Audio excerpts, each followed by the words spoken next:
Okey guys, Assalamualaikum dan kembali lagi ke YouTube channel Teku. So kalau sebelum ni aku dah kongsikan kepada korang top 5 telefon terbaik pilihan aku untuk harga bawah RM1,000. Kali ni aku nak kongsikan kepada korang top 5 telefon terbaik pilihan aku untuk harga antara RM1,000 dan juga RM1,500. So kalau bajet korang RM1,000 lebih sikit tapi tak lebih RM1,500, boleh consider telefon yang aku ceritakan dalam video ni lah. Macam biasa aku dah siap dah list, kita akan tengok lah apa yang best dan apa speciality telefon tu.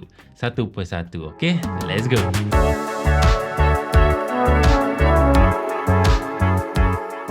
Okey, pilihan yang pertama adalah Poco M8 Pro 5G, harga bermula RM1,199. So kita tengok pada dia punya skrin, dia dah gunakan skrin AMOLED 120Hz, resolusi 1.5K dengan of course 12 bit color. Memang itu kelebihan panel Xiaomi dan juga panel Poco. Dan of course dia punya chipset dia cukup solid untuk harga dia, iaitu Snapdragon 7S Gen 4 dengan Antutu sekitar 1 juta. So kalau korang nak bergaming sikit dengan telefon ni pun memang tak ada masalah, dan bateri dia cukup besar iaitu 6,500 mAh, boleh tahan lebih daripada 1 hari penggunaan. Dan aku sangat suka fast charging dia, laju 100 watt. Untuk harga yang ditawarkan memang berbaloi. Dan juga dia dilengkapi dual stereo speaker untuk overall experience yang lebih sedap lah. Dari segi kamera dia cukup okey. Kamera utama 50MP dan juga ada kamera ultrawide 8MP. Dan yang best telefon ni, dia tahan lasak, tahan air api 6869K. So kalau rendam telefon ni dalam air, dia akan masih lagi survive. So overall specs telefon ni actually agak balance dan lengkap juga, dan fokusnya lebih kepada performance dan bateri yang besar. Harga pun berpatutan. Pilihan yang kedua adalah Poco juga, iaitu Poco X8 Pro 5G, harga bermula RM1,499. Kalau korang nakkan telefon yang betul-betul gaming untuk harga antara RM1,000 ke RM1,500, please tengok telefon ni. Memang sangat solid. Dia datang dengan skrin yang cukup cantik, AMOLED 120Hz 1.5K 12 bit color, dan dia punya chipset dia memang yang terbaik pada harga yang ditawarkan, iaitu MediaTek Dimensity 8500 Ultra Antutu sekitar 2 juta guys, dengan UFS 4.1. Memang performance dia solid gila untuk harga sekitar RM1,500 ni. So kalau korang gamer sejati nak main game ataupun sukakan telefon yang super smooth tapi harga tak mahal sangat, wajib consider Poco X8 Pro ni lah. Dan untuk spek selain dia lebih kurang macam Poco M8 Pro, dia datang dengan kamera utama 50MP, kamera ultrawide 8MP, bateri besar gila 6,500 mAh dengan fast charging yang laju gila 100 watt. Dan juga dia support ciri kelas air api 6869K, boleh rendam dalam air dan masih lagi elok lah. Okey, pilihan yang ketiga adalah Infinix Note 60 Pro 5G, harga bermula RM1,199. Aku boleh kata yang telefon Infinix Note 60 Pro ni adalah telefon yang paling fun dalam list yang aku buat ni. Dia ada fun factor ataupun orang panggil X factor, iaitu dia punya Active Matrix Display. Yep, belakang ni dia ada LED yang korang boleh custom untuk notification, charging, animation, the call dan sebagainya. Dan bila tak guna, dia hilang. Memang nampak super clean, and dia fun sikit sebab korang boleh main game juga dengan Active Matrix Display ni. Tak perlukan internet, korang boleh ambil hati anak buah ke, anak kecil ke, adik kecil ke kan, boleh main game dengan telefon tu. Dari segi dia punya specs pun cukup solid. Dia datang dengan skrin AMOLED 144Hz, resolusi 1.5K, memang cun skrin dia. Dan juga dia combine sekali dengan dual stereo speaker tuned by JBL. So overall experience tengok movie, main game memang lebih syok. Dari segi performance dia, chipset yang digunakan adalah Snapdragon 7S Gen 4, Antutu sekitar 1 juta, dan kamera dia okey, 50MP utama dan juga ultrawide 8MP.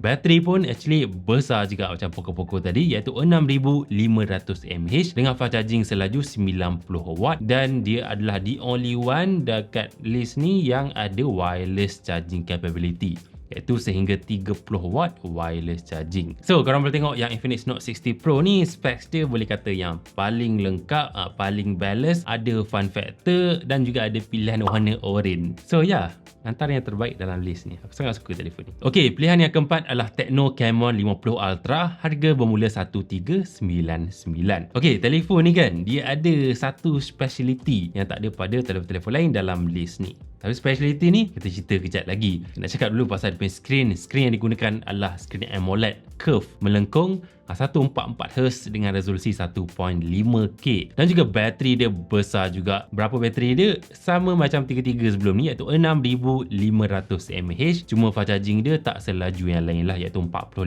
watt sahaja. Dari segi performance dia, Dimensity 7400 Ultimate tu sekitar 1 juta, so cukup selesa guna. Untuk main game sikit-sikit pun boleh juga. Dan juga telefon ni support ciri kelas air IP69K, so memang boleh rendam telefon ni dalam air dan dia masih lagi survive. So apa speciality telefon ni? Iaitu dia punya kamera dia guys, yang terbaik dalam semua telefon dalam list ni, iaitu dia datang dengan kamera utama 50MP yang menggunakan sensor LYT700C, dan juga dia ada kamera telefoto 3 kali ganda optical zoom 50MP, dan juga dia masih lagi of course dia ada ultra wide. Actually aku dah guna dah kamera telefon ni dan aku boleh kata memang kualiti dia yang terbaik lah untuk harga yang korang bayar ni. Dia macam a bit true to life, and dia punya details dia punya crispiness dia memang sedap lah. Jadi kalau korang nakkan telefon dengan kamera yang cukup cantik dan cukup lengkap pada harga antara 1000 ke 1500, wajib consider Tecno Camon 50 Ultra ni. Pilihan yang kelima adalah Redmi Note 15 Pro Plus 5G, harga bermula 1549. Yep, terlebih sikit, tapi disebabkan tak lebih banyak sangat, aku masukkan dalam list ni. So macam biasalah, kalau phone Redmi ni specs dia memang cukup balance. Semua segmen dia cukup solid dan cukup padu lah. So dari segi spek screen dia, panel AMOLED 120Hz, 1.5K 12-bit color, dan performance pun cukup solid, iaitu Snapdragon 7S Gen 4 sama macam Infinix Note 60 Pro yang warna orange tadi tu. Dari segi dia punya kamera, ini dah bergenerasi dah. Kamera utama 200MP OIS dan juga ada kamera ultra wide 8MP. Tapi dia tak ada kamera telefoto, bukan macam Tecno, so aku tak boleh nak kata kamera dia lengkap lah. Dan juga bateri dia, cuba teka berapa? Aku pun agak terkejut bila baca list ni. Rupa-rupanya 55 yang aku buat ni bateri sama besar, iaitu 6500 mAh, dan Redmi ni 100W. Actually dia downgrade sikit sebab dah bergenerasi dah 120W, tapi kali ni dia tak, aku tengok 100W sahaja. Dan aku perasan generasi Redmi kali ni fokus lebih kepada tahan lasak lah. Dia support ciri kelas air IP6869K, dan juga katanya dia lebih kukuh lah binaan dia kan.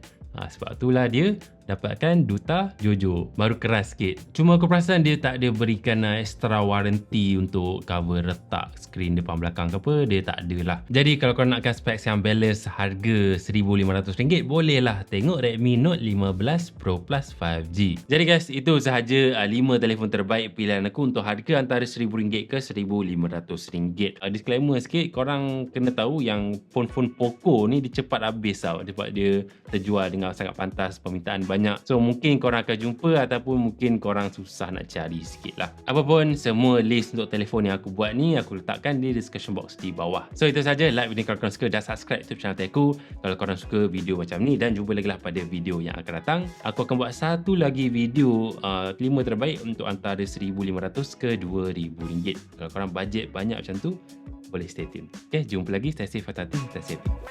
Bye bye.